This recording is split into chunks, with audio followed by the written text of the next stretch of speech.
I feel like football guys, out of all guys, are a little bit concerning to have you around. Well, it was funny because Parker's friends obviously would like all tease him. You're so screwed or whatever. Obviously. And the truth of the matter is that actually was the case. There's really any argument or worry, just don't do long That's distance. the fact. So many relationships get so pressed about their boyfriend going out by themselves.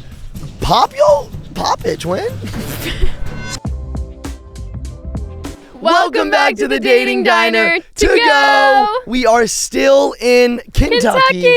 Jinx. Wow, we're there. We're there. We're there. Yeah, we are. We're currently at Sarah's farm at this beautiful pond where we go fishing, and we thought this was no better place for Dating Diner to go. A lot of big fish jump out of this pond, and there's some giant fish in this pond. So if they pop out behind us, just say hey. Yeah, say hey. But we have literally so much to share this episode, and we really hope you've been enjoying. Every single Friday, we are uploading new episodes, so thank you so much for watching.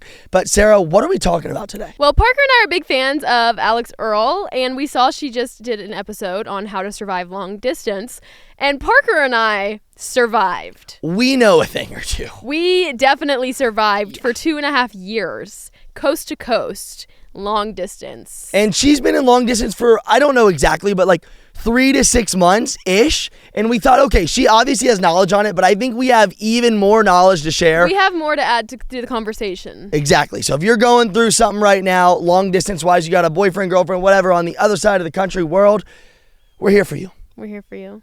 Anywho, long distance, a brutal, brutal thing. Very brutal. We were as long distance can get.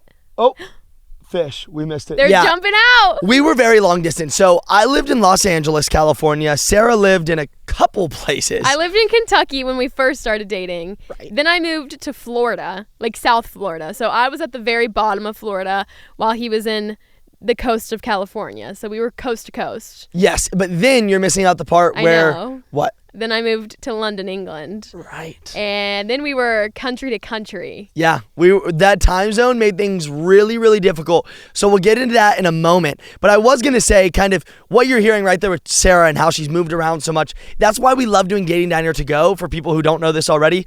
We love to travel. We have dreams of traveling the world, and we're planning on possibly in January maybe going to Bali for a month. And that means we aren't going to be at the diner, but we're still going to be doing some podcast episodes for you all, no matter where we are. And you get to hear about all of our adventures and everywhere we go. True. But anyways, time zones, dating, people potentially cheating, trust issues during long distance. There's a million things to go on and on about. I think one of the things that made long distance work for us, though, and like the top thing that made it work for us, is that we had so much trust. Yeah. Like I've had a couple friends that have gotten into long distance relationships, like, since you and I started dating, and they would like ask me questions like, how do you make it work, or like, is it like horrible?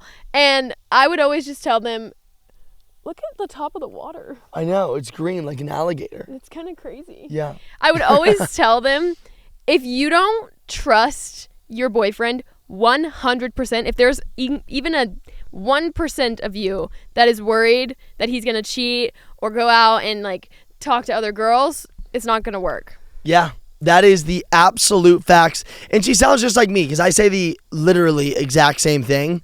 If you don't have trust, you don't have anything at all. Yep. And keep that in mind. It was really funny, and I feel like we have to start the episode this way, because literally 2 nights ago, I was out at the bar hanging out with some friends, and there was a girl there who was visibly, maybe flirting's not the right word, but being way too touchy for someone who would have a boyfriend.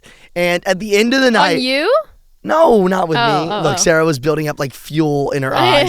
I will hurt somebody. No, but just one of my friends. And this girl was being super, super touchy, and they were at the, club, and this girl was kind of like, not like throwing it back, but like, kind of bouncing the behind on. God. Whatever, right? Like, you should not be doing that with a boyfriend. So we were all kind of assuming, she's probably single. All cool. Then it was about 2 a.m. Turns out this girl has a boyfriend. Now, why I say this is because what we just talked about was trust. So again, 2 a.m., I go up to this girl and I'm like, so heard you got a boyfriend. And her friend was next to her and said, is that a problem for some people? And I was like, no, I don't think that should be a problem. I mean, all right, fine, you got a boyfriend. And then they all kind of walk away, and I talk to her, and I say, so how long have you been with your boyfriend? She said, 3 months, long distance. I said, oh my gosh, do you guys deal with trust issues? And she said, yeah, I have a really hard time dealing with trust issues. Oh my gosh, girl. She has a hard time with trust issues? I think he needs to have a hard time. I can't imagine what the guy is doing if she's the one with trust issues. Oh, brother, we are only going downhill, and we're only 3 months in. When I was in school at Florida, I had multiple friends that were in long-distance relationships because I feel like it's a very common thing in college. Like, when people go to school, like, a lot of people are in long-distance relationships. Yeah, super common. And they all would, like, flirt with other boys and go out to the frats and, like, I didn't like it because I was not doing that. Like, I was, like, loyal, duh. But a lot of people, obviously it's easier if you're not with your person to get away with things and never find out. I think we should do another episode on that one day about flirting, and maybe we've kind of done that before, but a lot of people have the trust issues because I think they don't understand what is and what is not flirting. Maybe that girl I just told the story about thought she wasn't flirting, right? We look at that and say she was obviously flirting. Yeah. And that is something that you should establish with your partner before going into long distance.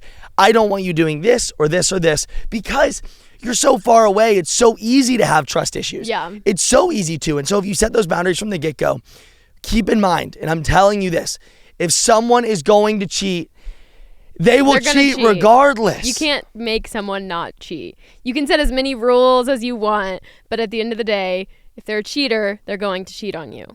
Facts. And that's kind of hard to think about, you know? I think sometimes people get into relationships where it's inevitable that you're going to be cheated on. I mean, you can't really, you don't know until it happens.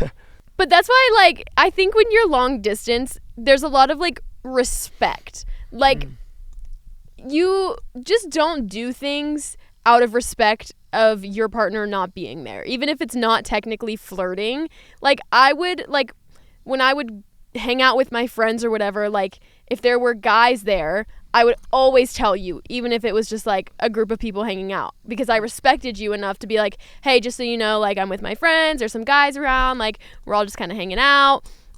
Or, like, if we were going out, like, keeping the other person updated on pretty much everything in a long-distance relationship, I think, is a big part of it, because even if it's, like, they don't need to know, it's the respectful thing to do to just tell them, just so they feel included. Yep. I remember back when she was over at FAU, a lot of these guys she would be around were like some football dudes, and that wasn't like very easy to overcome. Are you serious? Were you worried?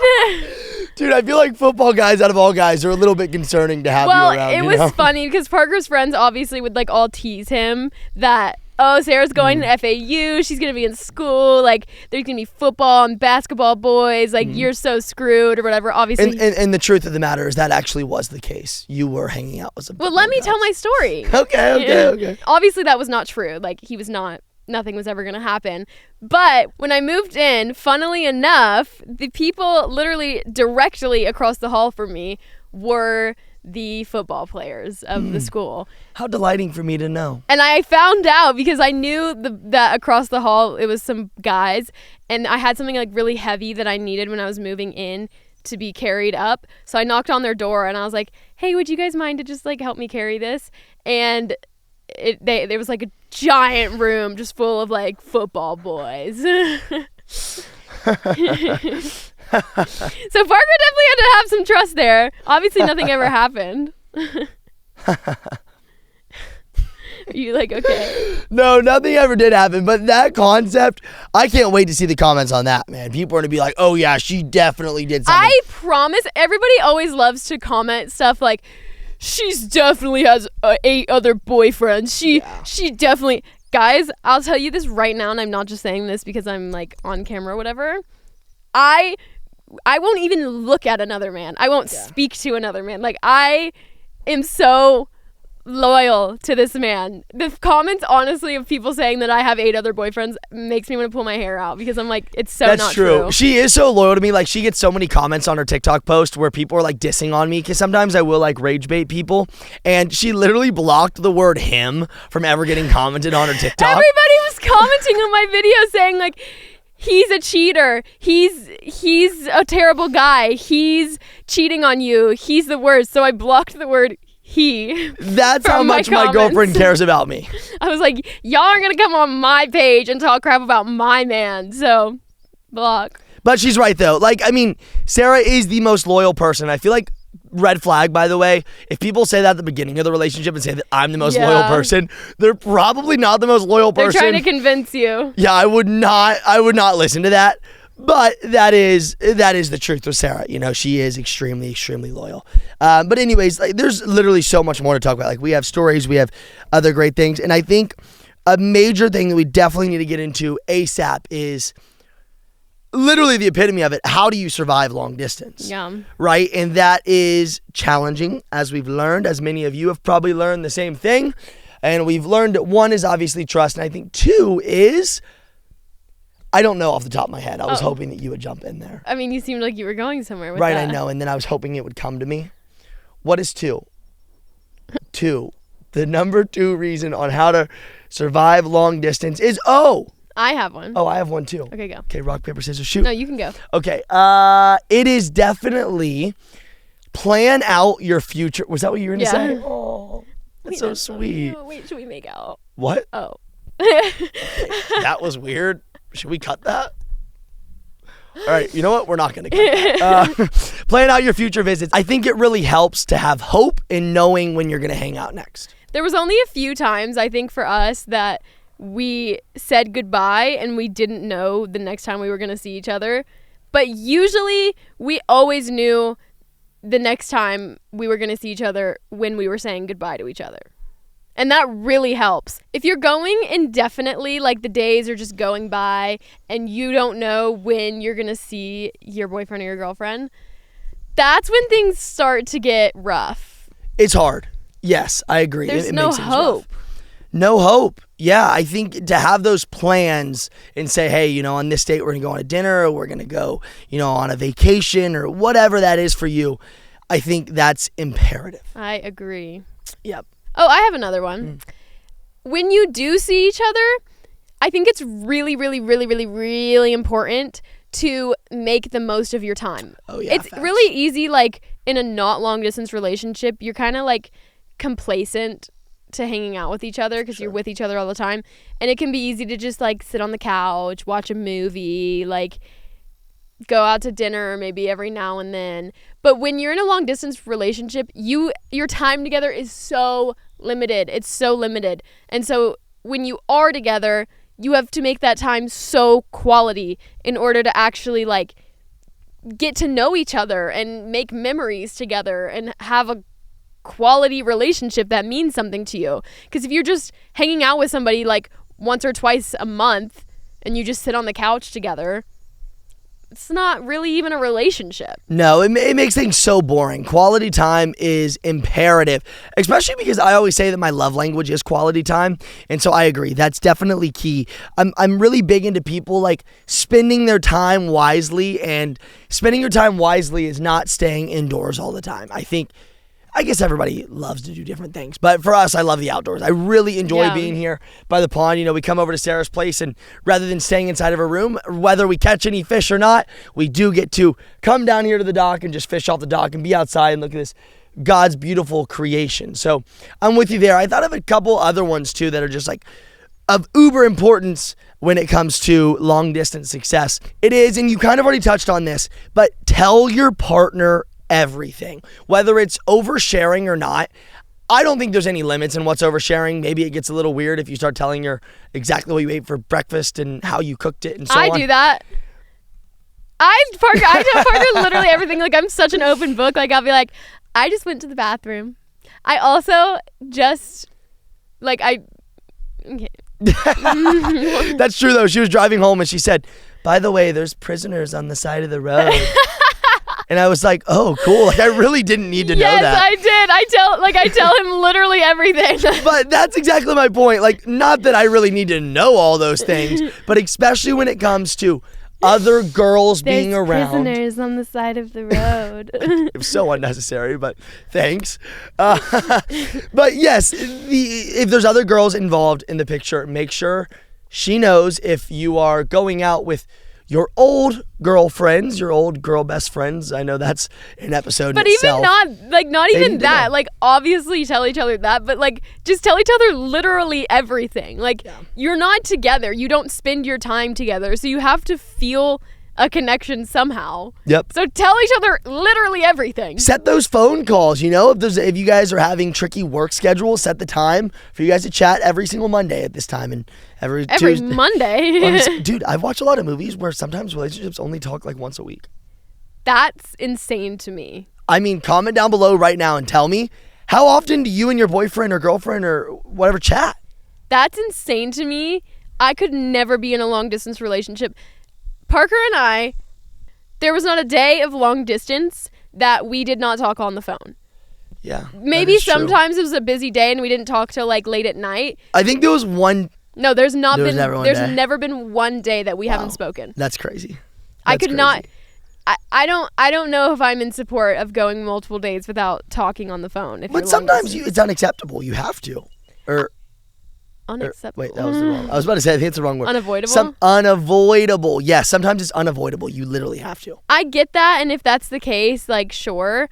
But only if it's, like, literally unavoidable. Yeah. Even if you're with people, like, I don't care. FaceTime when you're with people and say hey to my friends. Like, include each other. Talk to each other. That's true. I agree. And speaking of friends, that was another major one for me. And I hope you're thinking of ones as we go, because I'm just on a roll right now. And that is, your friends do not need to be a part of your long distance relationship. And why that is of importance is because when you are spending so little time with your significant other, it's easy for your friends to kind of feel like they're in control of their relationship, right? You go out with your friends, you go out to the bar, and your friends are going to be like, say I already talked a little bit of crap about you before. Sarah's already, she's already mean to you every weekend, right? Whatever. She's not gonna know. She's not gonna know. You don't need to be with her anymore. Your friends, if you are telling your friends constantly what is wrong about your significant other, it is very easy for them to continually deteriorate your significant other and tell you, you don't need to be with them. You don't need to be with them. And after you hear that every single day, day in, day out, I would like to think scientifically, the odds of you not wanting to be with that person anymore are way greater. Especially because you don't go around to your friends being like, oh, Parker called me beautiful today, and Parker gave me flowers, and you don't tell your friends those things. Dude, I think that is so major, and I honestly think that's probably the most major thing in this entire episode. Your friends don't need to know, because so many people's relationships end because friends love drama. I mean, I hate to say it, but like, who doesn't love a little bit of drama? That's why Love Island as a show is so incredibly spectacular, and everybody watches it, and it's huge because drama is everything. And so your friends would love to start drama. They would love, this isn't always the case, but I feel like a lot of friends would love to see you break up with your boyfriend for the plot. For the tea. For the plot. Yeah, I agree. Which is so unfortunate. Like, that's not always the case, right? But like, if one of your friends saw us break up, they would probably love to see single you again, and whatever that would consist of. Absolutely. Like, in a sense, you make me very happy, and they know that, and they support our relationship. But like you said, with all that being said, I'm sure that they would love to see how I would act if I was single again. You know what I mean? 1,000%. Because one of my friends is recently single, and I have loved every minute of it. Like, it is a blast. You love it? Yeah. Okay. Why'd you have that Well, I thought that was kind of like a passive, like, you love it. Oh, no. Yeah, it's really fun because I'm seeing a lot more of my friend, and I'm seeing him in an environment that I'm not used to. And most every time that I've been with that friend of late, he was always with his girlfriend. And so it's nice that there's a little bit of alone time. Yeah. Parker and I started out our relationship long distance. Like, he asked me to be his girlfriend, and 2 days later, we were long distance. That's insane to think about. But I personally think that made it easier on us. because I know people who have been together, like Alix Earle, who have been together with their boyfriend for a long period of time. Then something changes. One person has to move somewhere, and you have to completely adapt and change everything you already know. We started out our relationship, and that's all we knew was long distance. But I do think like switching from regular relationship to long distance relationship is probably harder. Yes, yeah, I think I'm with you there for sure. You're right. That's literally all we knew is long distance. But I do want to say, and I was kind of thinking about this as you were talking, very important that you know this. Long distance is not for everyone. And I would say most of the people who are watching this are probably, I don't know, I'm just going to try to describe one of you, maybe a 16-year-old girl, and maybe 16, 17, 18. If you are about to go into college, one, how do I say this without being nice? Like, without being nice? Without being mean. Don't date that person. I really don't think so. Wait. We started dating my senior year of high school. I know that. And that's why I said 90%. We can be the 10% of the time. I see so many long-distance relationships break up, and we could somehow pull up a statistic on that. But I'd say a very large majority of those long-distance relationships break up. And a large majority of those long-distance relationships that break up are probably the ones who are going from senior year of high school to freshman year of college. I don't disagree. I do not disagree. Even though we love, and I'm so happy that you guys love each other in whatever way that is. But I think you should tell yourself some of that time, even though you do love the person, maybe long distance isn't right for you. I think it's like, if there's like maybe a new situation that's popped up in the past like few months before you go to college, just don't lock it down. Like Parker and I had been dating for a year already before I went to college. So it was like, we were pretty locked in already. But if it's something new and it's something like you're not feeling like this is it, this is the one, like just don't do it before college, because But what does that tell though? How do you know that this is not it? And I would say that probably is, if you are having continual arguments about trust and about other people and going out without your significant other, absolutely not. Long distance is not with you. If there's really any argument or worry or like really even any second thought about your boyfriend or girlfriend going out, just don't do long distance. That's the fact. So many relationships get so pressed about their boyfriend going out by themselves. Pop it, twin. Pop it, twin. Pop it, yes, twin. Well, twin. I was gonna say the S word, but we don't say explicit stuff.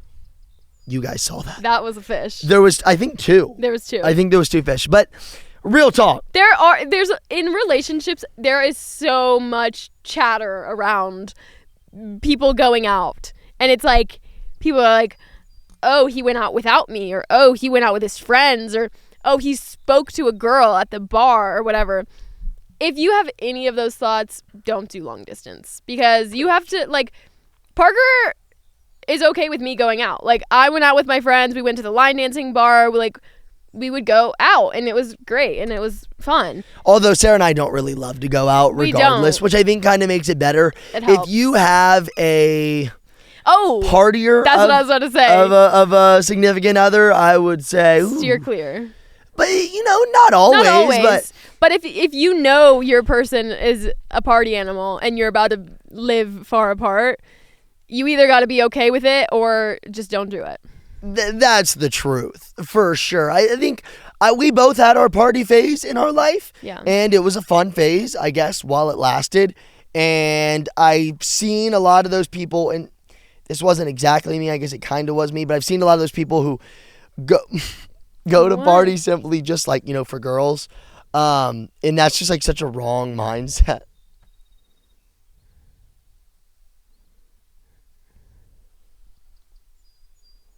But I've seen a lot of my friends who go to parties and they're getting a new girl every single night. And I think having that kind of a person, obviously if you're in a relationship, then that's not going to be happening. But having somebody who has that pre-existing backstory, and that's not always the case, of course, because I think unfortunately that was kind of me, and I wasn't every single night kind of case, but I was able to grow from that. But I know a lot of those people who are some of my closest friends who had that kind of mindset. They're now in relationships or out of relationships, and those relationships struggled because they still continued to party, and those trust issues came up because of that. Yeah. I think you should... That was a big ramble, by the way, so I'm sorry. You should be able to party. You should be able to go out. If you're a party animal, the blinds get a little bit blurrier. But if you're worried at all, if you're like, ooh, I don't want my partner to go out without me, long distance isn't for you. Ooh, another great thing for long distance is doing things together even though you are not together.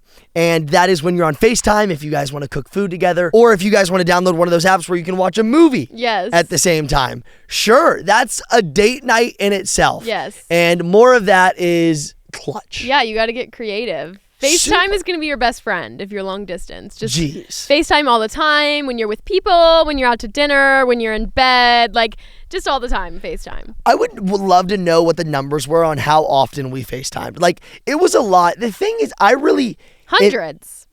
Definitely hundreds, but I mean like hours, and how many hours we spent on FaceTime. The thing is, though, I really hate phone calls and FaceTimes. I don't love spending that much time on my phone, even though I'm forced to do so. I think I have my doom scroll hours like we all do, but I don't think I doom scroll as much as the average person. Sometimes I'll get in that kind of trance, but that made it hard for me. Maybe it made it hard for you a little bit, but I would always sometimes cut off those FaceTimes within and like 15 minutes. I would be so sad. I would be left sitting in my bed like... Because I do a lot. I definitely do a lot, and it's probably safe to say that I'd probably do a little bit more than you just on a day-to-day basis. What do you mean do more? Like when you were in college, you had a pretty strict, regimen. You woke up at 9 a.m. and you took your afternoon nap. That always happened. Yeah. So I had 2 hours of free time in that period. And then maybe you'd go out with some friends, maybe go to dinner or something. You had 2 hours of free time during my afternoon nap. That's just the truth. And so... Do you remember what time my afternoon nap was? Probably around 3. Yes! 3, 4. I feel like every girl has like an afternoon nap. Like 3 p.m. it's time for horizontal time. Even if you're not actually asleep, like you just need to be horizontal. That's the truth, dude. You did that every single... What? Do you see it? Yeah, wasp. Every single day. But what I was saying was that I just did more in the sense where you were in college and I was like working almost every single day, and I felt like some of my days kind of ran a little bit longer. And so that's why I like to keep those conversations a little bit more brief. I missed you though. I wanted to talk. As you were saying. Well, I have like one final thought about surviving long distance, and this one's kind of crucial, I think. Another fish. They're popping out, I told you. And it may be kind of hard for some people, but I do think it is important to have some sort of plan for the future. If you're long distance, there has to be some sort of end in sight. It doesn't have to be perfect. It doesn't have to be fully planned out. You don't have to have all the answers. We didn't have all the answers, but we knew that I wanted to end up in LA with Parker because both of what we do could be thriving in LA in our work and everything we do. So we knew at some point I'm going to find my way out to LA. And there was a rough plan. It was either when I finished school or before that.